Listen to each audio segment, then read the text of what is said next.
اور کافر کہتے ہیں کہ اس پر قرآن ایک ہی دفعہ کیوں نہیں اتارا گیا؟ اس طرح آہستہ آہستہ اس لیے اتارا گیا کہ اس سے تمہارے دل کو مضبوط رکھیں، اور اسی واسطے ہم اس کو ٹھہر ٹھہر کر پڑھتے رہے ہیں۔ اور یہ لوگ تمہارے پاس جو اعتراض کی بات لاتی ہیں، ہم تمہارے پاس اس کا معقول اور خوب واضح جواب بھیج دیتے ہیں۔ جو لوگ اپنے چہروں کے بل دوزخ کی طرف جمع کیے جائیں گے، ان کا ٹھکانہ بھی برا ہے اور وہ رستے سے بھی بہکے ہوئے ہیں۔ اور ہم نے موسیٰ کو کتاب دی اور ان کے بھائی ہارون کو مددگار کے طور پر ان کے ساتھ کر دیا۔ پھر ہم نے کہا کہ دونوں ان لوگوں کے پاس جاؤ جنہوں نے ہماری آیتوں کی تکذیب کی۔ آخر ہم نے ان کو پوری طرح ہلاک کر دیا۔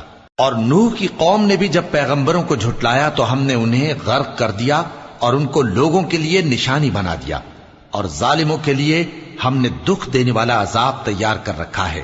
اور عاد اور سمود